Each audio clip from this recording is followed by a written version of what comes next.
करेंगे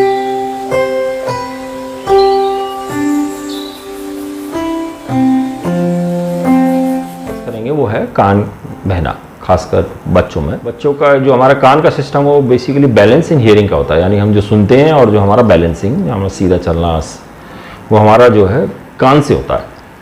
कान बहने का हमारे अंदर कान के 3 हिस्से होते हैं, 3 हिस्सों में डिवाइडेड है।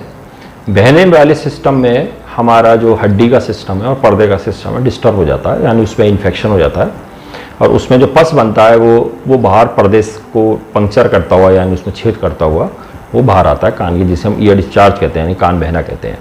तो उसमें स्टार्ट में बच्चे में नजला जो हमारा ईयर है वो पीछे से वो हमारे रेस्पिरेटरी सिस्टम, यानी हमारी सांस की नली जो नाक की है उससे जुड़ा हुआ होता है।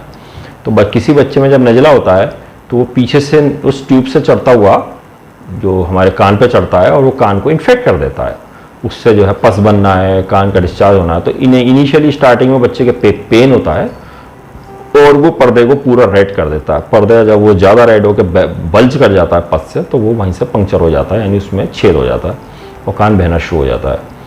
इनिशियली अगर हम इस नजले को और इस कान बहने को कंट्रोल करते हैं तो वो छेद भर जाता है।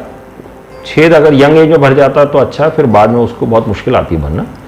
तो हमें इनिशियली ट्रीटमेंट जो है वो नजले का भी करना है और कान बहने का भी करना है, दोनों का करना है। दोनों ही करेंगे तभी कान बार बार बहना बंद होगा। तो हम प्रॉपर एंटीबायोटिक का कवरेज है, कान साफ़ करना है, उसको मॉपिंग करना है, पस को हटाना है। नज़ले का ट्रीटमेंट में हम एंटीहिस्टामिनिक देते हैं, जैसे आपने ट्राइमेनिक ऑरिमेनिक जो सिरप होते हैं, डोलो सिरप है, ये सब हम बच्चों को देते हैं। एंटीबायोटिक है, ऑगमेंटिन सिरप है, इस तरीके से कई एंटीबायोटिक सिरप आते हैं, वो दे के हम उनका कान सुखाते हैं और नजला की लंबी दवा करके उसमें नेज़ल ड्रॉप स्प्रे आती हैं, हम कान को बहना भी और नाक और नजले का दोनों का इलाज करते हैं। अगर हम नहीं करते हैं या हम प्रॉपर इलाज नहीं करते हैं तो इनिशियली वो जो छेद है वो बढ़ता चला जाता है और धीरे धीरे वो हड्डी पे भी असर करने लगता है और वो कान से जब बाहर फैलता है तो वो माइंड पे भी जा सकता है या कान के पीछे पस बन जाता है। तो ये सब चीज़ें ना हो इनिशियल, तो हमारी फॉरमोस्ट जो पेशेंट को ड्यूटी है कि अपना वो प्रॉपर ट्रीटमेंट करे और कान को सुखाए। बचना तो यह है ओवर क्राउडिंग, जैसे हम कोरोना में वो कंजेशन डिस्टेंसिंग रखते थे, वो डिस्टेंसिंग रखें, नजला दूर रहेगा।